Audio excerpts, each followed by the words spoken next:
simula pa lang po nung nag-book kami, around November, ayun, so sobrang accommodating po nila up until hanggang ngayon na wedding day ko. So di po nila ako pinabayaan. Kanina po umaga, kahit maaga yung call time, maaga din sila nagpe-prepare. And halos lahat, alam ko, maraming may buyat or kaya walang tulog. So, thankful po ako, lalo na po din sa mga coordinator na talagang nagpakahirap para po matapos ang magandang ating celebration today. Thank you po.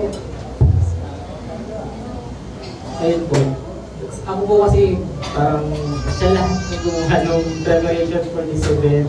Parang sumusupport ako sana in case may kailangan siya, inuuto siya.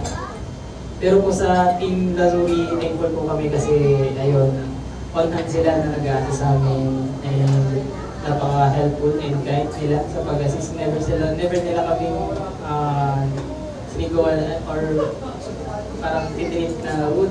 Kasi madami kaming tanong eh, syempre, pag curious kami sa kung ano nangyari kasi minsan ka lang sa buwan magpakasal. Ayun, thankful po ako, napaka-grateful nila.